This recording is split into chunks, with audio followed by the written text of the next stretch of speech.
لله من أسمائه 99 من بعدها يتلون جزاء محصيها دخول الجنة كما رواه في صحيح السنة. الحمد لله والصلاة والسلام على رسول الله وعلى آله وصحبه ومن والاه.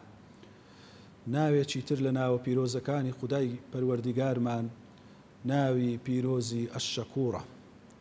ئەشەکوور بەواتای ئەو زاتەی کەوا سوپاس گوزارە.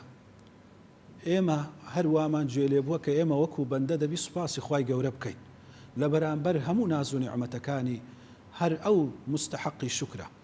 بەڵام خودای گەورە شەکوور و شاکیرە، خوای گەورە سوپاس و ستایش دەکاتن. ئەوە بەمانای چ دێتن؟ ئەوە بەمانای ئەوە دێ کە خودای گەورە هەر کار و کردەوەیەکی چاکای بکرێتن زۆر زیاد لە حەدی خۆی وەری دەگریت و پاداش دەداتەوە، و لە مقابل خراپەکانیش چاو دەپۆشیتن. هیچ شتێک بەقەدەر تۆسقالێک لای ئەو لە چاکە بزر نابیتن، بە تەواوی پاداش دەداتەوە و زۆر لەوە زیاتریش پاداش دەداتەوە. وەکو خوای گەورە دەفەرمی: إن الذين يتلون كتاب الله وأقاموا الصلاة وأنفقوا مما رزقناهم سرا وعلانية يرجون تجارة لن تبور. ئەوانەی کەوا قورئان و کتێبی خوای گەورە دەخوێننەوە و هەروەها نوێژەکان بە چاچی بەرپا دەکەن و دەبەخشن لە پێناوی خوای گەورە بە نهێنی و بە ئاشکرا، ئەوانە با چاوەڕێی پاداشت و بازرگانیەک بکەن لەگەڵ خوای گەورە کە هیچ زەرەرێکی تێدا نیە.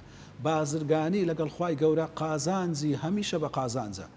لایەنی کەمی قازانجەکەی 1 لە بۆ 10 تا لە 1 لە بۆ 700 تا لە بۆ زیاتر کەوا خوای گەورە بەبێ حیساب پاداشتی هەندێک کار و کردەوە دەداتەوە. ئەوەش بە گوێرەی ئیخلاس و بە گوێرەی ئەو چاکە و باشەیە لە چ حاڵەتێک و لە چ کاتێک کرایە، هەر یەکی لای خوای گەورە میزان و تەرازویەکی هەیە بە گوێرەی ئەوە پاداشت دەداتەوە. خوای گەورە دەفەرمی: يرجون تجارة لن تبور. ئەوانە با چاوەڕێی تجارەتێکی بکەن کەوا هیچ زەرەرێکی تێدا نیە. ليوفيهم أجورهم. ئەو پاداشتی کار و کردوانەی کە کردیتیان بە تەواوی و بە تێری دەیاندرێتەوە. هەر ئەوەندەش نا ويزيدهم من فضلی، لە فەضلی خۆش زیاتر لەوەی خوای گەورە پاداش دەداتەوە و زیاد دەکاتن بەبێ مقابل.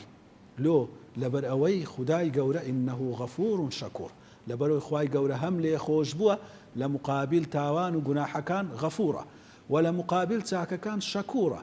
چاکەکانمان کەم و کوڕی زۆر تێدایە، چاکەکانمان عیبادەتەکانمان زۆر نەنجی تێدایە، بەڵام خودای گەورە ئەو کەم و کوڕیە و ئەو زەعیفی و بێهێزی ئێمە پڕ دەکاتەوە لەبەرەوەی ئەشەکوورە، لەبەرەوەی زاتەکی شەکوورە. وە کاتێکەوە وەکو باز دەکاتن خوای گەورە ئەهلی بەهەشت لە بەهەشت ئەو هەموو ناز و نیعمەتە دەبینن، ئەو هەموو خۆشیە دەبینن، دەزانن کە ئەوە بە هیچ نەوعەک مقابلی ئەو کار و کردەوانە نییە کە ئەوان کردیتیان. ڕاستە خوای گەورە بەهۆی چاکەکان ئەوانی بردیتە بەهەشت، بەڵام مقابلی نییە، لە بەرامبەری نییە، زۆر لەوەی زیاترە. ئاسمان و ڕێسمان کار و کردەوەکانیان جیاوازە لەگەڵ ئەو بەهەشتە پڕ لە ناز و نیعمەتی خوای گەورە پێی بەخشینە. لەوێن دەر ئەهلی بەهەشت دەڵێن: الحمد لله الذي أذهب عنا الحزن. سوپاس و ستایش لە بۆ ئەو خودایی کە هەرچی ناخۆشی، هەرچی زەحمەتی، هەرچی قورسایی و گرانایی بوو کە لە دنیاە دەماچێشت هەمووی لەسەر ئێمە لابرد. هیچ ناخۆشیەک، هیچ زەحمەتیەک، هیچ دڵتەنجێک لەو بەهەشتەی نییە. إن ربنا لغفور شكور. بەڕاستی پەروەردیگارمان زۆر لێ خۆش بوو بەرامبەر گوناح و تاوانەکانی ما، و زۆر شەکوور و سوپاس گوزاریش بوو بەرامبەر چاکەکانی ئێمە. چاکەکانی لۆ چەندەها قات کردین و لێی وەرگرتین.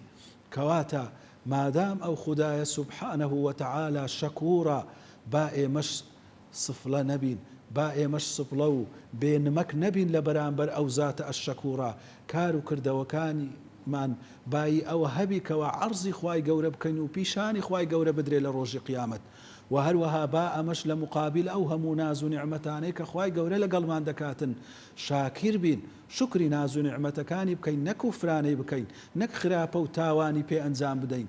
با ئەو ناز و نیعمەتەی کە خوای گەورە لەگەڵی کردینە منعیم خاوەنی ناز و نیعمەتەکان کە ئەڵڵایە سوبحانەوە تەعالە لێمان بزر نەکاتن با بە زمانمان شکری بکەین دائیمەن کە خواردمانەوە شکر و سوپاسی خوای گەورەی لەسەر ناز و نیعمەتەکان بکەین بە زمانمان با بە دڵمان شکری بکەین ناڕازی نەبین لە بەرامبەر خوای گەورە و دائیمەن لە یادمان بیک و لە دڵمان بیتن کە خوای گەورە چەند بە بەزەیی چەند بە کەریمە لە بەرامبەر ئێمە و هەروەها با بە کار و کردەوەکانمان شکری خوای گەورە بکەین کار و کردەوەی چاک ئەنجام بدەین و ئەندامەکانی لاشەمان لە چاکە بەکاربێنین نەک لە گوناح و لە تاوان و خراپەکاری وصلى الله على نبينا محمد وعلى آله وصحبه وسلم. لله من أسمائه 99 من بعدها يتلون جزاء محصيها دخول الجنة كما رواه في صحيح السنة.